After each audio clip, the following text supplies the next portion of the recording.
Hi, hello, namaste. నేను మీ Srinivas Narasimhan. Welcome to world Yatra YouTube channel.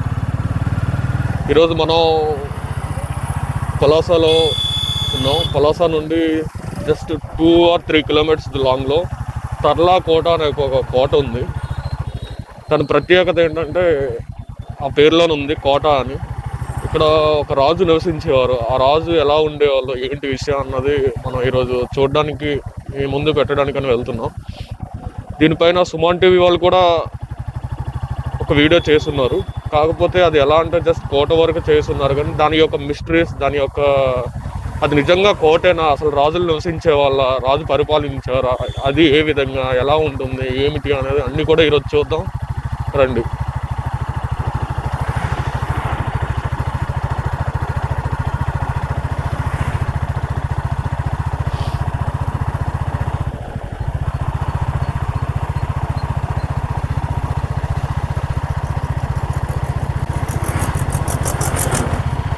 చూసారు కదా కొండలు ఎలా ఉందో. అసలు పలాసలో వాట్ నాట్ ఈజ్ ఎవ్రీథింగ్, అన్నీ ఉంటాయి పలాసలో.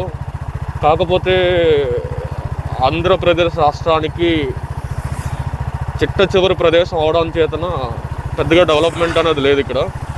కానీ సో మెనీ ఆఫ్ సోర్సెస్ ఉన్నాయి ఇక్కడ. బ్రతకాలి అనుకుంటే, వ్యాపారం బిజినెస్ చేయాలనుకుంటే చాలా సోర్సెస్ ఉన్నాయి. సీ సోర్స్ ఉంది, తర్వాత అగ్రికల్చరల్ సోర్సెస్ ఉన్నాయి, చాలా ఉన్నాయి. కాకపోతే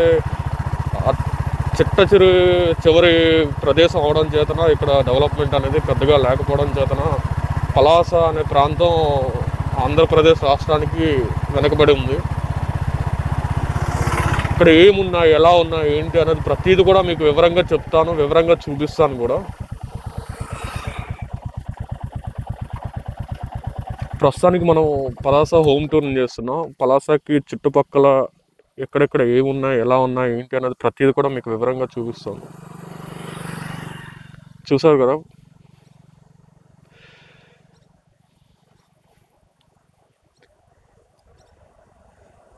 ఇప్పుడు మీకు ఆ కొండ ఏదైతే కనిపిస్తుందో, మనం ఇప్పుడు అక్కడికే వెళ్ళబోతున్నాం.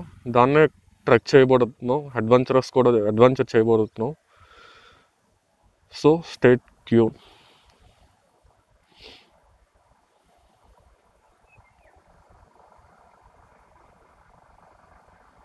మొత్తం అంతా నిర్మానుష్యమైన ప్రదేశమే అంతా కూడా. కొంతవరకు చెప్పాలంటే పలాస చిన్న టౌన్ అయినా సరే అన్ని రకాల సోర్సెస్ ఉన్న ప్లేస్. పలాస చుట్టుపక్కలంతా కూడా మొత్తం ట్రైబల్ ఏరియా, ట్రైబ్సే.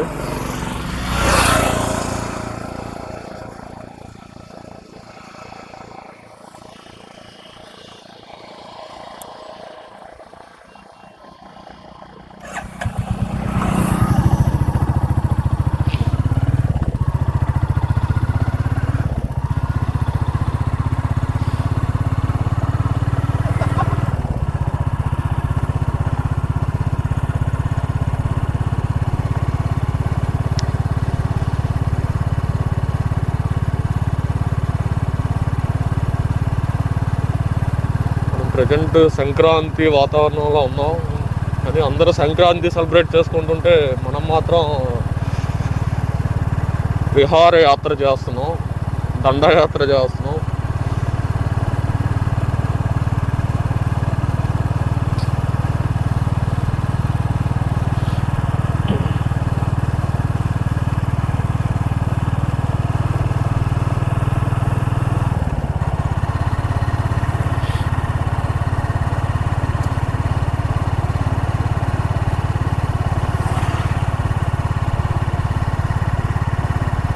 వింటర్ సీజన్ కదా, ఇక్కడ చాలా చలిగా కూల్గా ఉంది. మొత్తం అంతా హిల్ కొండల ఏరియా, ట్రైబల్ ఏరియా కాబట్టి కొంచెం చలి ఎక్కువగా ఉంది. టౌన్లో అంత పెద్దగా అయితే లేదు, బట్ సిటీ టౌన్స్ అవుట్స్కట్స్లో మాత్రం చాలా ఎక్కువగానే ఉంది.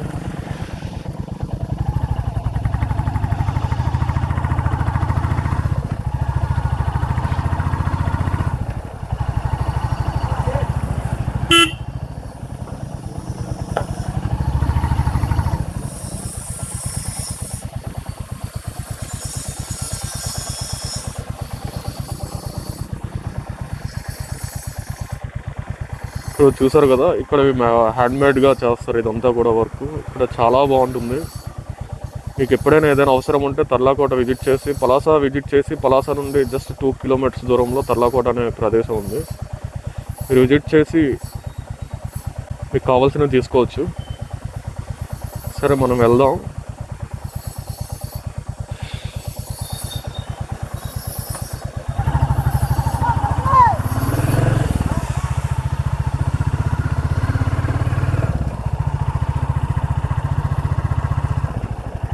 ఇదంతా కూడా ఒరిస్సా బోర్డర్లో ఉంటుంది. మ్యాక్సిమం ఇక్కడ అందరు కూడా చాలా వరకు మదర్ టంగ్ ఒరియానే మాట్లాడతారు.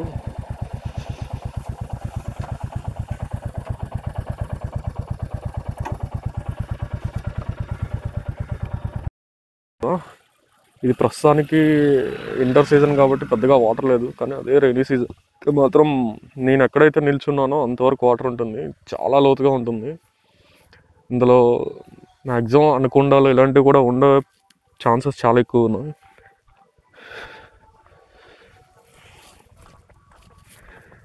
మేము వినాయక చవితి చేసేటప్పుడు వినాయకుడి నిమజ్జనం కూడా ఇక్కడే చేస్తాం. చూసారు కదా ఎలా ఉందో. మనం ఇప్పుడు ఏదైతే కనిపిస్తుందో ఇక్కడికి మనం వెళ్ళబోతున్నాం ప్రజెంట్. ఇదంతా కూడా ఇప్పుడు ప్రజెంట్ ట్రెక్ చేయబడుతున్నాం.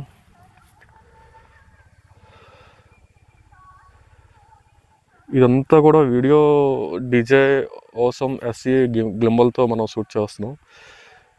గ్లింబల్ పనితనం అయితే బాగానే ఉంది, కాకపోతే కొంచెం ఆటో ఫోకస్ మోడ్ మాత్రం కరెక్ట్గా వర్క్ చేయట్లేదు. సో దయచేసి ఎవరైనా గింబల్స్ తీసుకునే ప్రయత్నంలో ఉంటే మాత్రం దయచేసి కొంచెం ఎక్కువ అమౌంట్ అయినా మంచి గింబల్ని తీసుకోవడం మంచిదని నేను సజెస్ట్ చేస్తున్నాను.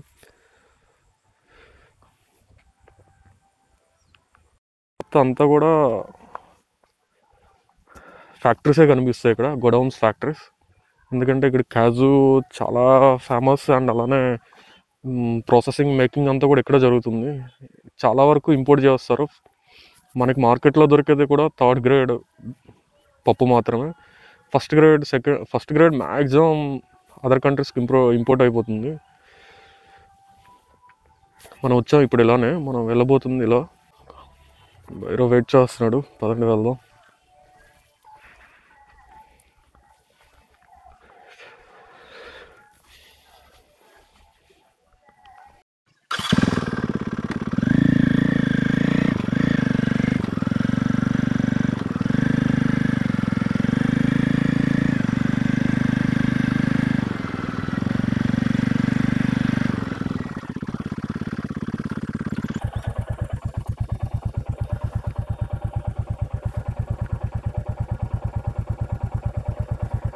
ఇదంతా కూడా మొత్తం కంప్లీట్గా హిల్ ఏరియా.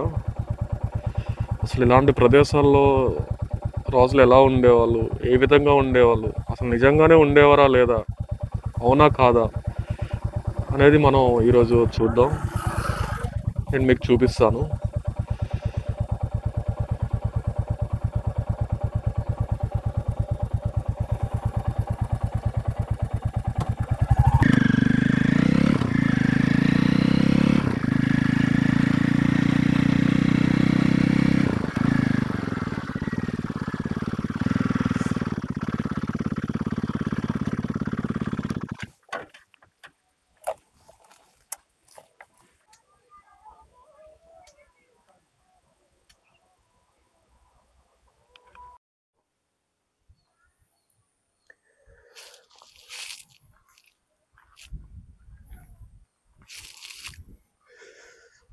మీరు చూస్తున్నారు కదా మొత్తం ఎంత ఆర్కిటెక్చర్ వర్క్ ఉందో. కాకపోతే మొత్తం అంతా కూడా శిథిల వ్యవస్థకు వచ్చింది పరిస్థితి. ఇదంతా కూడా ఇదంతా స్టోన్ వర్కే విత్ హ్యాండ్మేడ్. ఎలాంటి మిషనరీ లేని టైంలో ఇవి చేసినవి. అంటే పెద్ద పెద్ద ప్లేసెస్లో ఉంటాయి, కానీ ఇటువంటి చిన్న వాతావరణం ప్లేసెస్లో ఇటువంటి గుళ్ళు ఆర్కిటెక్చర్తో కనిపించడం అనేది చాలా గ్రేట్. కాబట్టి చూద్దాం, మనం ఒకసారి లోపలికి వెళ్దాం.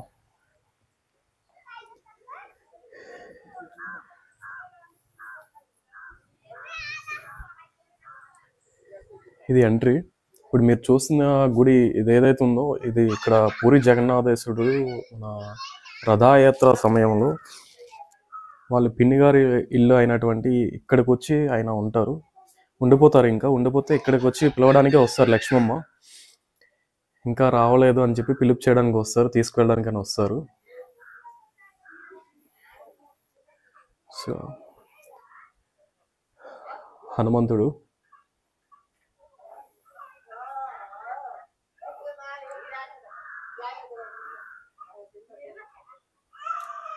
అలా వెళ్దాం.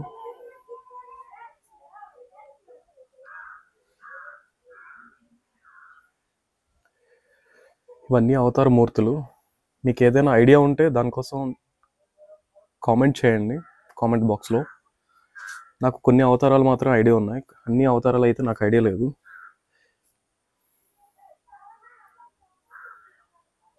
ఇది దక్షిణ ద్వారము ఆలయానికి, ద్వారపాలకులు.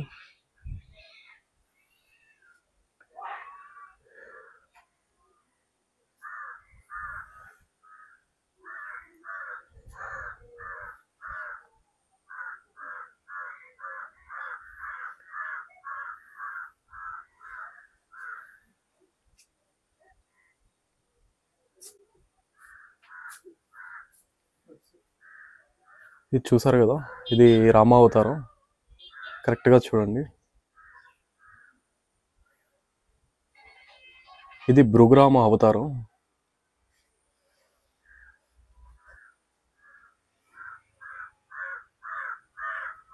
నేను ఏమైనా తప్పుగా చెప్తే దయచేసి కామెంట్ బాక్స్లో తెలియజేయండి, తెలియపరచండి. సనాతన ధర్మాన్ని మీద అవగాహన కల్పించండి. పూరి జగన్నాథేశ్వరుడు.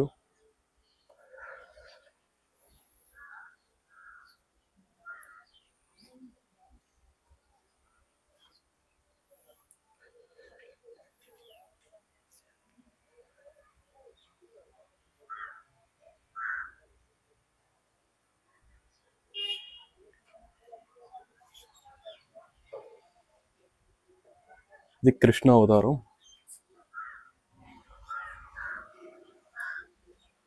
నరసింహస్వామి అవతారం.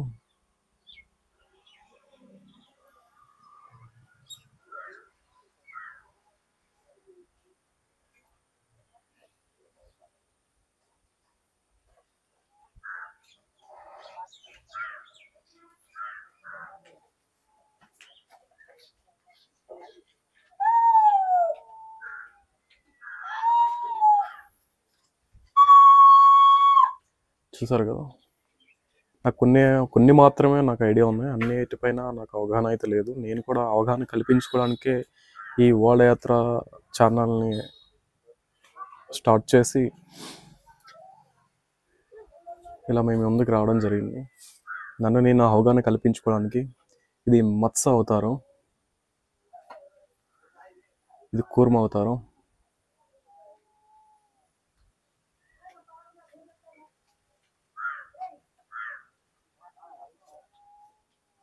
ఇక్కడ కనిపిస్తుంది వరాహ అవతారం.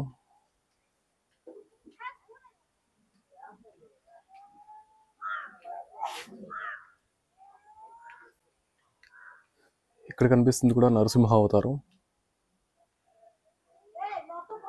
ఇది వామన అవతారం. ఈయన బ్రహ్మ మూర్తిలా ఉన్నారు. ఒకసారి మీకు ఏమైనా ఐడియా ఉంటే చూడండి.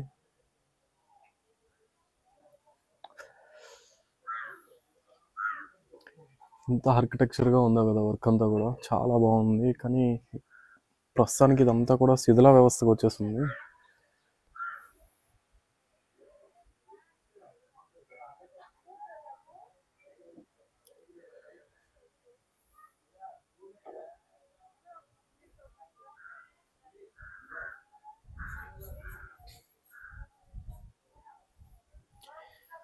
డోర్ పైన కూడా చూడండి, ప్రతి అవతారాన్ని చాలా డీటెయిల్గా చెక్కి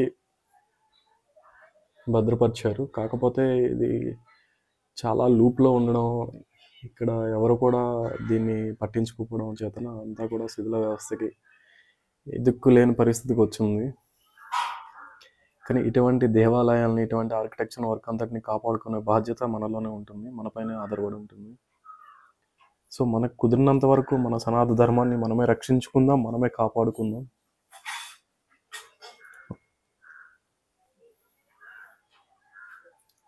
చూసారు కదా, అమ్మ మాత కాళీ, నరసింహ అవతారం, మత్స్య కూర్మ అవతారాలు, ప్రతి అష్టదశ అవతారాలు అన్నీ కూడా ఇక్కడ ఉన్నాయి.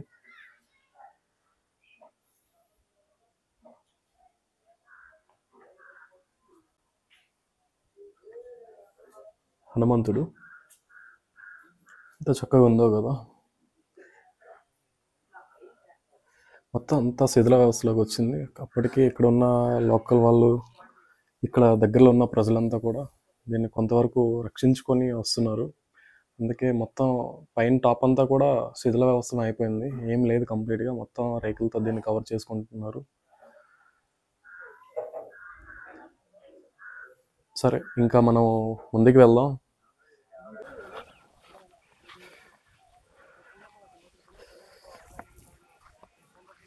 ఇక్కడ మీకు ఒక చిన్నది చూపిస్తాను, రండి. కెమెరాని నేను తీసుకుంటా.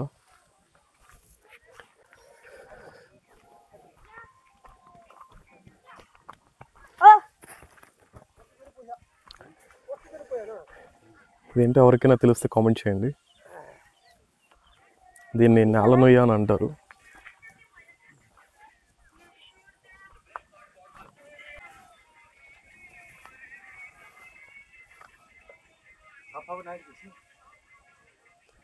తను చూడండి ఎలా డ్రైవ్ చేస్తాడు.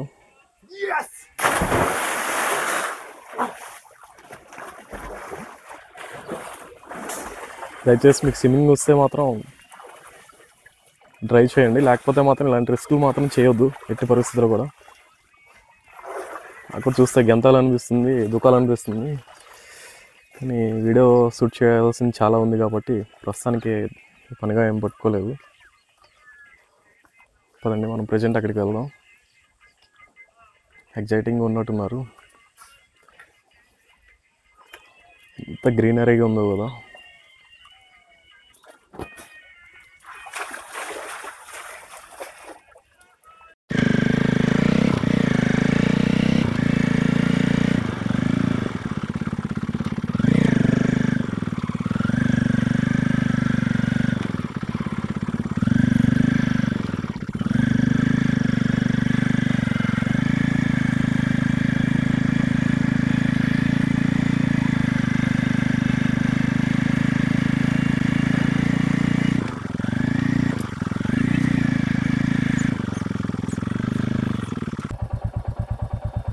చూస్తున్నారు కదా, ఇది పూరి జగన్నాథుడి ఆలయము.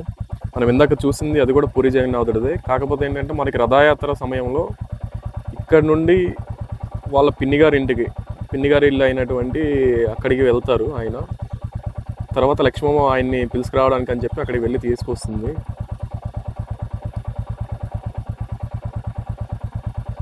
ఆ వెనక కనిపిస్తున్నటువంటిదే కోట.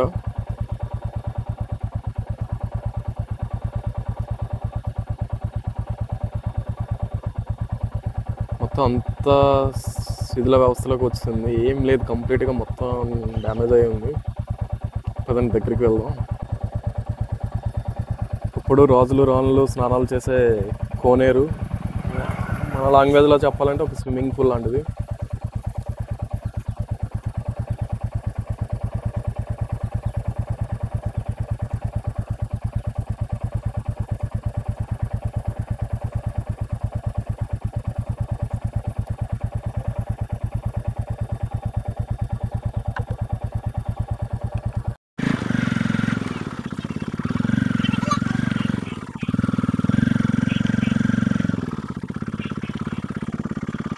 ప్రజెంట్ పూరి జగన్నాథుడి ఆలయం దగ్గర ఉన్నాం. లోపలికి వెళ్ళి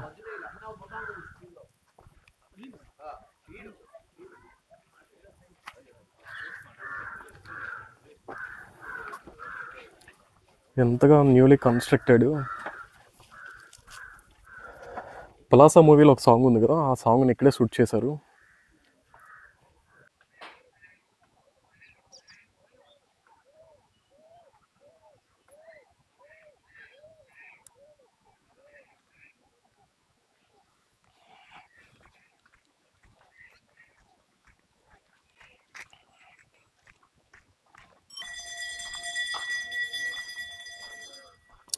లోపల పూరి జగన్నాథుడు భలేగా ఉన్నాడు అసలు.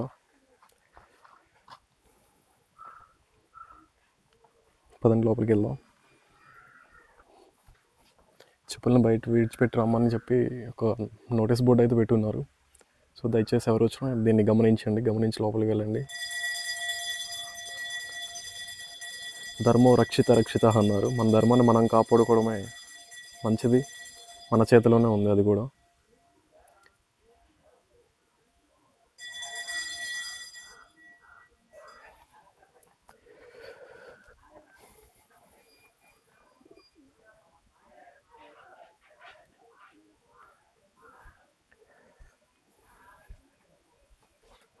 ఓం నమో శ్రీ గురుభ్యో నమః. ఓం నమో శ్రీ మాత్రే నమః. నమో శ్రీ భగవతే గరుడదేవాయ నమః. నమో శ్రీ భగవతి పూరి జగన్నాథేశ్వరాయ నమః. చూసారు కదా గరుడనాథుడు లోపల ఉన్నది ప్రపంచానికే దేవాది దేవమూర్తి, విష్ణుమూర్తి అవతారంలో ఒకరైన శ్రీ పూరి జగన్నాథేశ్వరుడు. ఆయన బ్లెస్సింగ్స్ అందరిపైన ఎప్పుడు ఉండాలని మనసా వాచ కర్మంతో కోరుకుంటున్నాను.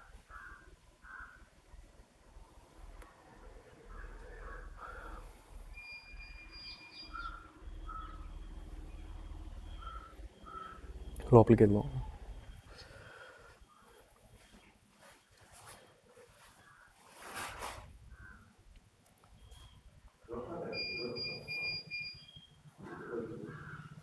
ఆర్కిటెక్చర్ వర్క్ అంతా కూడా ఎలా ఉందో చూసారు కదా.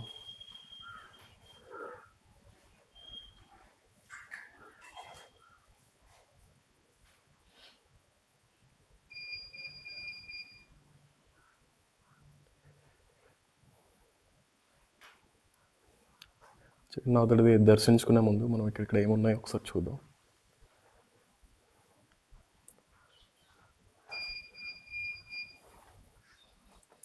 శ్రీ రాధా సమేత సారీ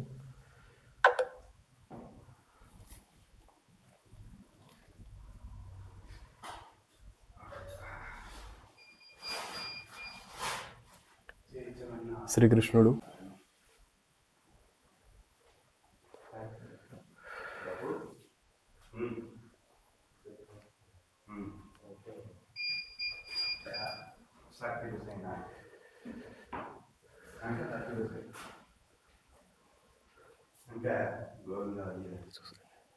ఈ ఫ్రేమ్లో ఉన్నది మన పూరిలో ఉన్న గుడి,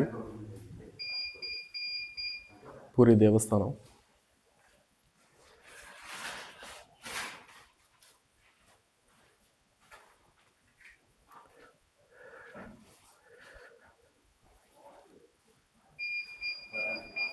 ఇంత క్లియర్గా, ఎంత నీట్గా దర్శించుకునే భాగ్యం కలుగుతుందో లేదో తెలియదు మీ బిజీ షెడ్యూల్, బిజీ లైఫ్లో. సో దర్శించుకోండి. ఓం నమో శ్రీ గురుభ్యో నమః. ఓం నమో శ్రీ మాత్రే నమః. ఓం నమో శ్రీ భగవతే శ్రీ విష్ణుదేవాయ నమః. ఓం నమః. ఓం నమో నమో నమః.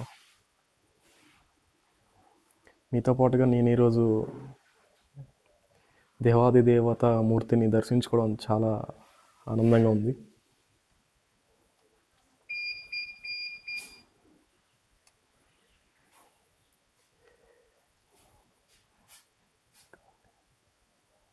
ఇక్కడ అలంకరణ ఎంత చక్కగా ఉందో చూసారు కదా.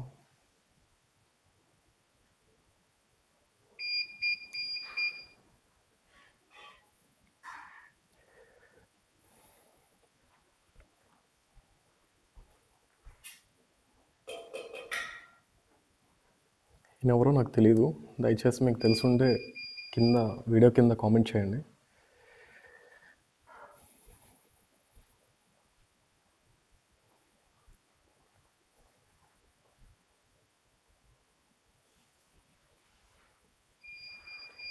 దయచేసి నేను ఏమైనా తప్పుగా మాట్లాడుంటే క్షమించి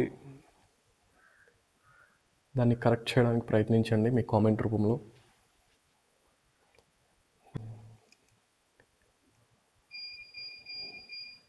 నేను తెలుసుకోవడానికి, నేర్చుకోవడానికి అని చెప్పి ఈరోజు ఈ యూట్యూబ్ ఛానల్ని వాళ్ళ యాత్ర రూపంలో స్టార్ట్ చేయడం జరిగింది.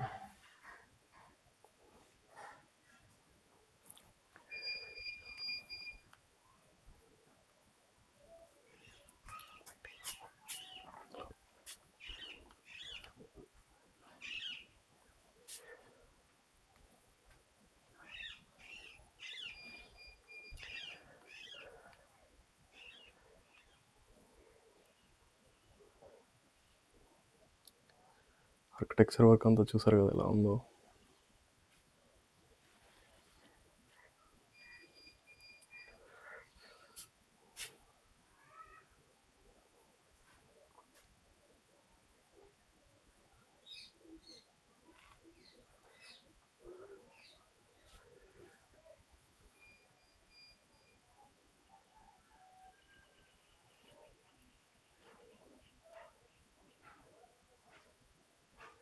చాలామంది ఇటువంటి శిల్పాలను చూసి అసలు హిందూ సాంప్రదాయంలో ఇటువంటి శిల్పాలని చెక్కడం ఏంటి, గుళ్ళు పైన పెట్టడం ఏంటి అని అడుగుతున్నారు.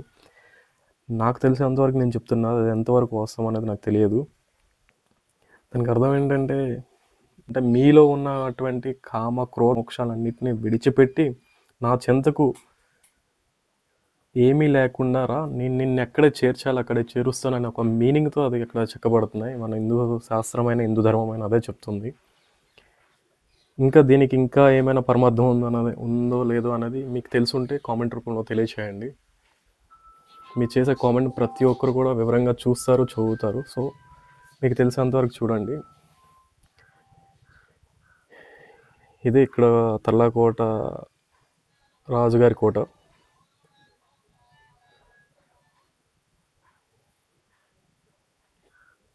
ప్రజెంట్ ఈయన వంశస్థులు కూడా ఇక్కడే జీవిస్తున్నారు. వాళ్ళు ఉంటున్న ప్రదేశాన్ని కూడా మీకు పరిచయం చేస్తాను. లోపలికి వెళ్దాం. ముందు ఇక్కడ ఇదంతా చూసుకుని వెళ్దాం.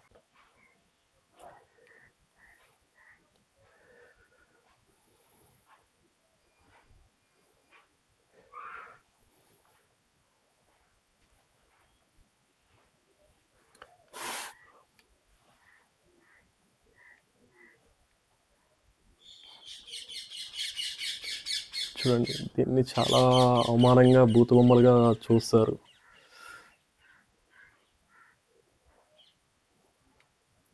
కానీ దానికి అర్థమైతే అదే అని, మనలో ఉన్న కామక్రోధాలన్నింటినీ విడిచిపెట్టి నా చింతకిరా, నిన్ను ఎక్కడికి చేర్చాలో అక్కడికి చేరుస్తానని ఒక అర్థంతో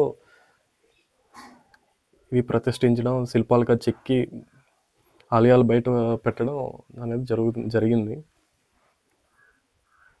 ఎందుకంటే ఈ భావ్య ప్రపంచంలో, అందులో కలికాలంలో మనకు ఉండేవే అవి: కామము, క్రోధము, మోహము. మన గురువుగారు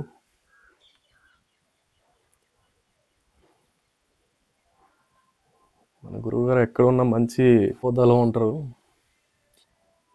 ఆయన చూస్తే మరి ఒక విధంగా లేదు. నాకైతే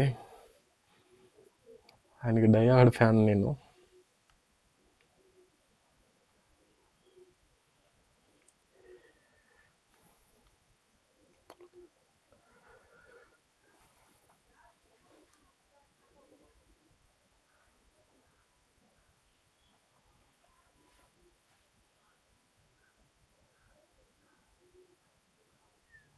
ఒకప్పటి రోజుల్లో, ఇప్పుడంటే ప్రతి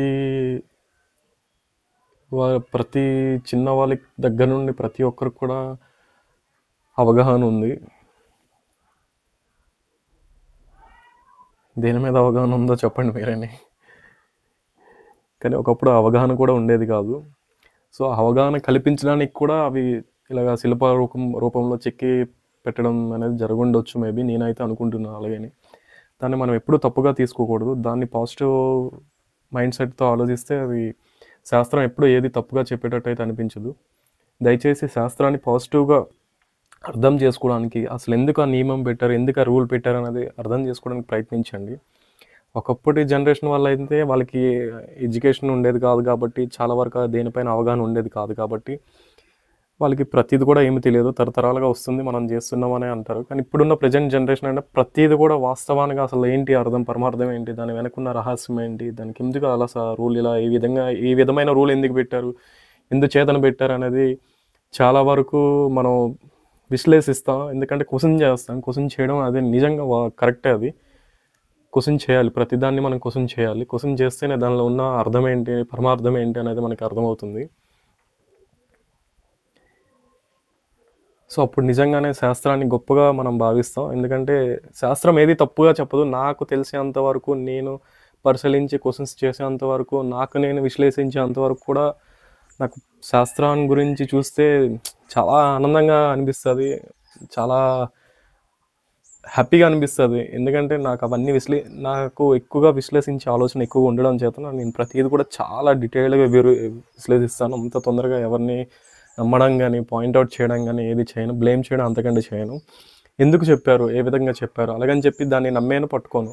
దానికి అర్థం ఏంటి అసలు, ఎందుచేతన అటువంటి మాటలు వచ్చి, ఎందుకు అటువంటి శాస్త్రం ఎందుకు అటువంటి నియమాలు పెట్టింది అనేది ప్రతి దాని మీద విశ్లేషిస్తూ ఉంటాను.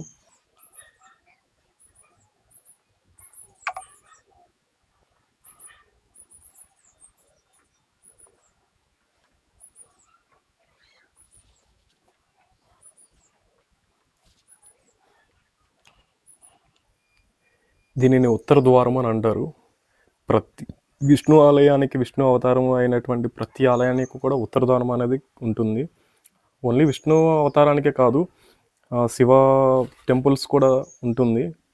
కానీ ఒక విషయం ఇక్కడ గుర్తించండి,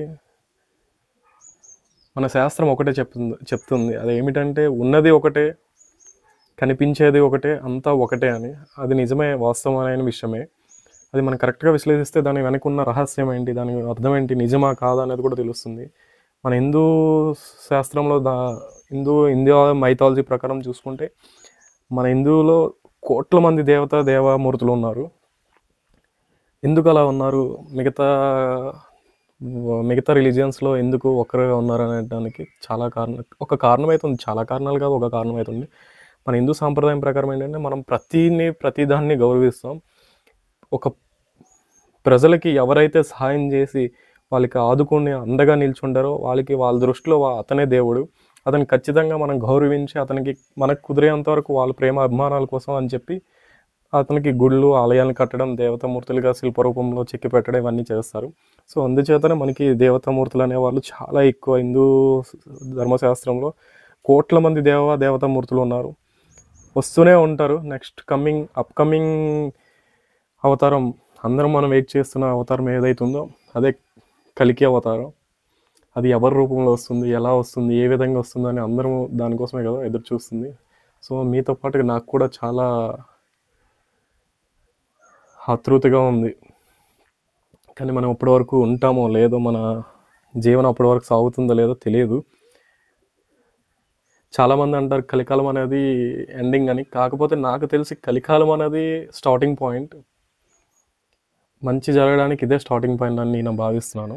మరి మీకేమనిపిస్తుందో కామెంట్ రూపంలో తెలియచేయండి. సరే, ఇంకా గురువుగారిని సెలవు అడిగి మనం ఇక్కడ నుండి బయలుదేరదాం.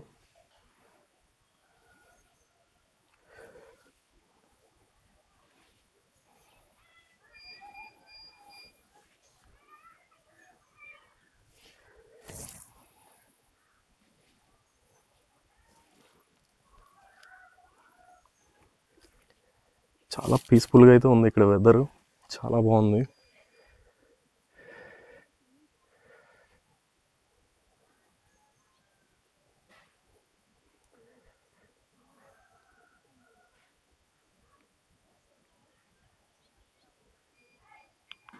మనం ప్రజెంట్ కోట లోపలికి వెళ్తున్నాం. అతను వారసులు, అతని కుటుంబం ప్రస్తుతానికి ఇక్కడ జీవిస్తున్నారు. వాళ్ళని మనం డిస్టర్బ్ చేయాలని అయితే అనుకోవట్లేదు. ఎందుకంటే వాళ్ళు ఇప్పుడు ప్రజెంట్ పండగ వాతావరణంలో, పండగ మూడ్లో ఉన్నారు.